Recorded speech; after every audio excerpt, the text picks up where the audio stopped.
তো সবকিছু মিলিয়ে আপনার যে আগে এলপিজি করেছিলেন ওইটা আসলে রিয়েল প্রাইসটা বলেন যে কত দিয়ে করেছিলেন আপনি ওখানে? আমি অল্প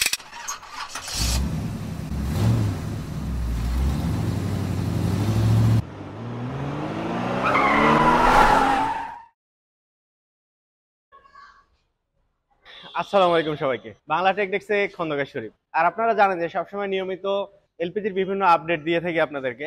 আসলে আমরা যে গাড়িগুলো এলপিজিতে কনভার্সন করি, এই গাড়িগুলো মোটামুটি আমরা সবাই জানি যে টয়োটা ব্র্যান্ডের গাড়িগুলো যে কোথাও থেকে এই গাড়িগুলো এলপিজি করা যায়। বাট এখানে বিষয় হচ্ছে একটা, যে যখনই আমরা এলপিজি করি তার মধ্যে আসলে কিছু সমস্যা রয়ে যায়। এই সমস্যাগুলো কিন্তু আমরা জানি না। তো আজকে আমি একটা টয়োটা ব্র্যান্ডের এমন একটা গাড়ি দেখাবো আপনাদেরকে, যে গাড়িটা এলপিজি করার পরে আসলে কি সমস্যাগুলো হয়েছিল। সো যারা বিভিন্ন জায়গা থেকে এলপিজি করেন তাদেরকে আসলে কিছুটা হলে সতর্ক হওয়া উচিত যে এই গাড়িগুলো যদি সাধারণ কোথাও থেকে এলপিজিতে কনভার্সন করা হয় তখন কিন্তু এই ধরনের সমস্যার মধ্যে আপনিও পড়তে পারেন। সো চলুন আমরা গাড়িটা দেখি যে এই গাড়িটা এলপিজিতে কনভার্সন করার পরে আসলে কি ধরনের সমস্যা হয়েছিল।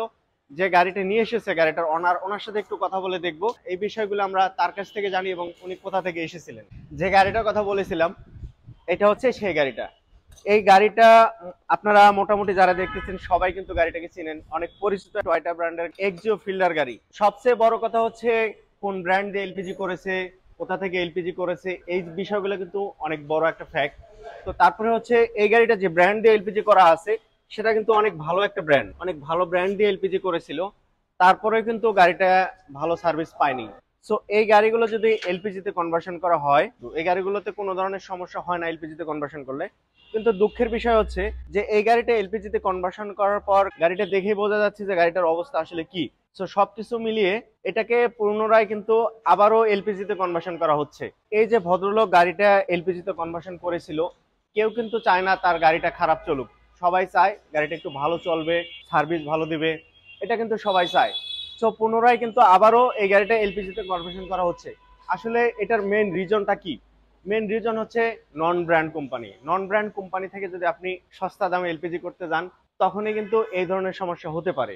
সো আজকে আমি যে গাড়িটা নিয়ে এসেছে যে ভদ্রলোক, ওনার সাথে একটু কথা বলবো যে আসলে গাড়িটার মেইন সমস্যাগুলো কি কি, ইভেন কেন আসলে পুনরায় আবারও এলপিজিতে কনভার্সন করা হচ্ছে। এই বিষয়গুলো আমরা একটু তার কাছ থেকে জানি, ইভেন উনি কোথা থেকে এসেছেন। আসসালামু আলাইকুম ভাই, নামটা যদি বলতেন। আমার নাম মোহাম্মদ মিলন।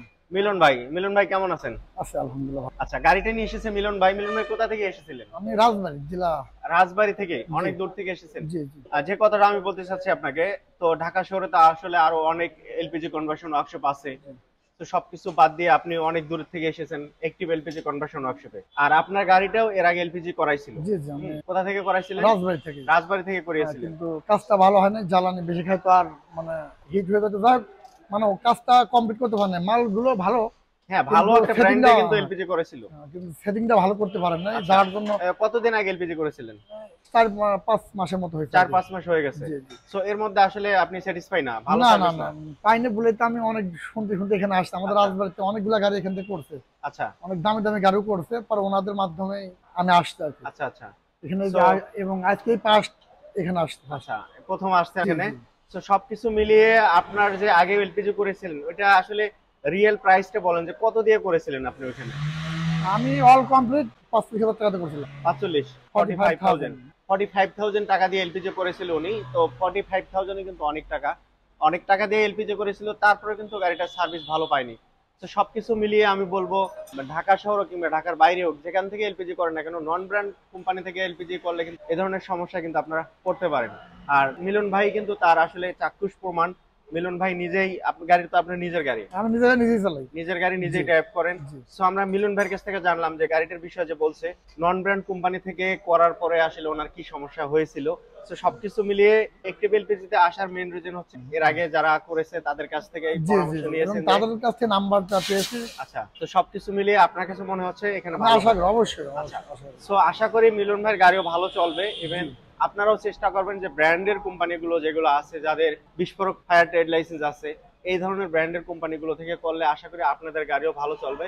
সো 2 টাকা কম, একটু সস্তার জন্য কিন্তু আপনারাও চাইবেন না যে আপনার নিজের গাড়িটা খারাপ চলুক, সার্ভিস ভালো না থাক। আশা করি ইতিমধ্যে মিলন ভাইয়ের কাছ থেকে জেনে গেছেন বিষয়গুলো। সো মিলন ভাই ভালো থাকবেন। ঠিক আছে, আপনি আসসালামু ভালো আলাইকুম। থাকবেন। ওয়ালাইকুম আসসালাম। আমার গাড়ি ভালো চলে ইনশাআল্লাহ ইনশাআল্লাহ। কয়েকদিন ধরে ভালো থাকবেন। ঘুরতেছি। জি। আর আমার এই ভিডিওটা সম্পর্কে কোনো মতামত থাকলে একটু কমেন্ট করে জানাবেন। আমার চ্যানেলে নতুন হয়ে থাকলে আগে থেকে সাবস্ক্রাইব না করে থাকলে এই ধরনের ভিডিও যদি আপনার ভালো লাগে অবশ্যই সাবস্ক্রাইব করে রাখবেন। দেখা হচ্ছে পরবর্তী ভিডিওতে, সে পর্যন্ত ভালো থাকবেন সবাই। আসসালামু আলাইকুম।